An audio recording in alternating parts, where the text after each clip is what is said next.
Start. Good morning, everyone. My name is Nanda Damani, and I am a lecturer in Human College of Pharmacy.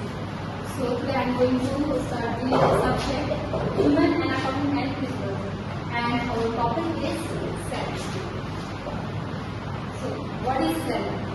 सबको पता होगा cell क्या है, क्योंकि हमने पहले से पढ़ा है, में जो पढ़ के आए उसमें हमने सुना है, कहीं ना कहीं तो हमने सुना ही होगा कि एक वर्ड सेल, ठीक है। तो सेल है क्या? It is the structural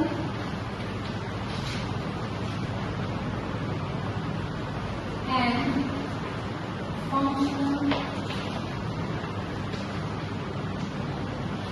unit of life.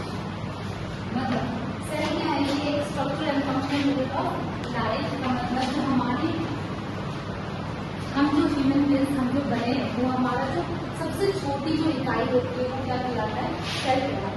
मतलब सेल से मिलती ही जो होते हैं फिर ऑर्गन्स बनते हैं, देन ऑर्गन्स के बाद फिर ऑर्गन सिस्टम होता है, सीक्वेंस चलता है। जैसे कि सेल एक ग्रुप ऑफ सेल टिश्यूज में कन्वर्ट होगा, देन एक ग्रुप ऑफ टिश्यू वो ऑर्गन में कन्वर्ट होगा, and organ at the last organ system में होता है, एंड देन जाके एक पूरा ऑर्गन सिस्टम मतलब एक पूरा ह्यूमन बनता है, ठीक है।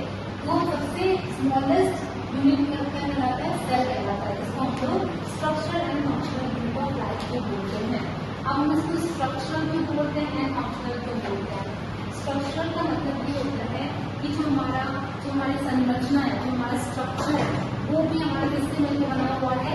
सेल से। मतलब सेल मिले, फिर ग्रुप ऑफ सेल बने, वो मिलकर टिश्यू बना है, टिश्यू बन के फिर हमारा ऑर्गन्स बने, ऐसे करके वो एक शेप प्रोवाइड करता है। जैसे कि हमारा पर्टिकुलरली एग्जाम्पल में लो, इसकी हार्ट है, उसका एक पर्टिकुलर अलग शेप होता है। फिर जैसे किडनी ले लो, लिवर ले लो, अलग अलग ऑर्गन्स होते हैं, सबके अलग अलग शेप होते हैं। तो वो कौन बनाता है? डायरेक्टली सेल ही बनाता है, ठीक है। इसके बाद फिर फंक्शनल।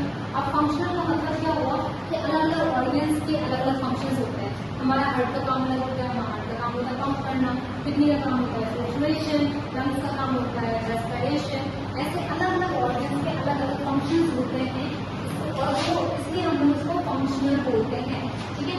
स्ट्रक्चरल जो हमारा बॉडी का जो स्ट्रक्चर है वो, एंड देन फंक्शनल जो वो काम करता है, जो उसका फंक्शन होता है वो हमारा फंक्शनल, इसलिए हम लोग उसको बोलते हैं structural and functional unit of life.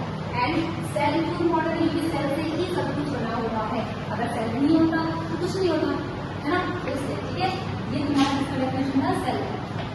अब हमें सेल में क्या पढ़ना है?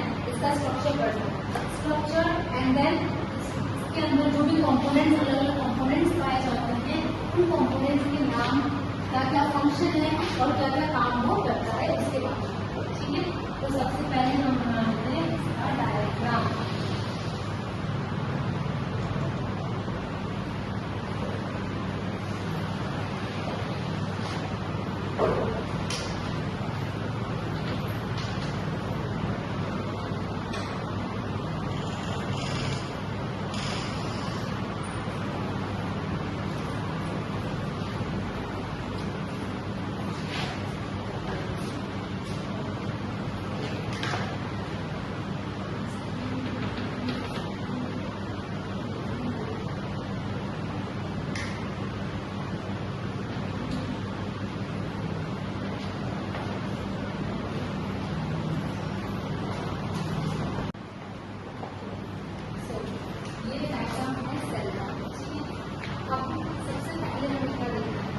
ये जो आउटर लेयर है उसको बोलते हैं सेल मेम्ब्रेन।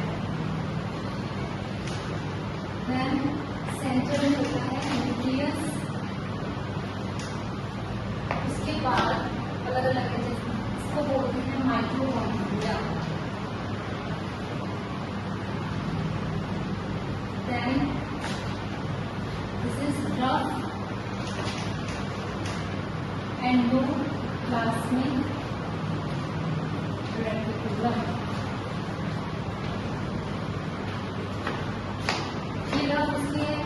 इसमें राइबोसोम्स प्रेजेंट है, वो इसे रेटिकुलम बोलते हैं। इसके बाद ये स्मूथ एंडोप्लाज्मिक रेटिकुलम।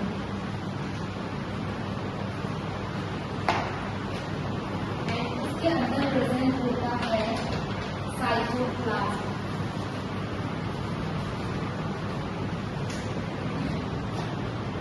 इसके अलावा ये साइटोस कहलाता है, ठीक है। ये हो गया, ये अपने राइबोसोम्स हैं। ऐसे अलग अलग कंपोनेंट्स जो है वो पाए जाते हैं सेल के अंदर, ठीक है। तो हमारे सिलेबस में क्या है, सबसे पहले तो इंट्रोडक्शन, जो कि मैंने अभी बता दिया कि सेल क्या होता है, इसको हम structure and function of life बोलते हैं। इसके बाद इसका डायग्राम मिलेगा, ठीक है।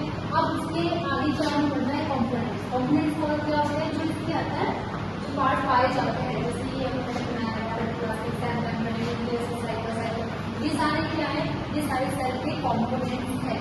तो अब हमें क्या पढ़ना है, इनके बारे में पढ़ना है कि ये जो सेल कंपोनेंट्स हैं इनका क्या फंक्शन है, क्या ये काम करते हैं, ये जो इसके अंदर प्रेजेंट है इसका क्या फंक्शन है, क्या काम करेंगे और किस तरीके से ये हमारे बॉडी के लिए यूजफुल है, ठीक है। तो सबसे पहले हम क्या स्टार्ट करते हैं, सेल मेम्ब्रेन से स्टार्ट करते हैं, क्योंकि अगर हम कोई भी चीज करते हैं तो सबसे पहले इसका जो स्ट्रक्चर है या फिर कुछ कंपोनेंट्स की बात करना होगा। तो सबसे पहले हम स्टार्टिंग करेंगे इसके सेल मेम्ब्रेन से। तो सेल मेम्ब्रेन के बारे में पढ़ना है।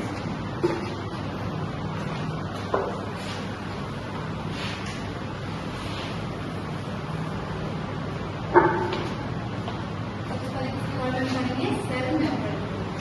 अब ये सेल मेम्ब्रेन जो है ये काम क्या करता है, सबसे पहला इसका काम है प्रोटेक्शन। नेक्स्ट दूसरा इसका काम है कवरिंग, ये कवरिंग प्रोवाइड करता है, ठीक है।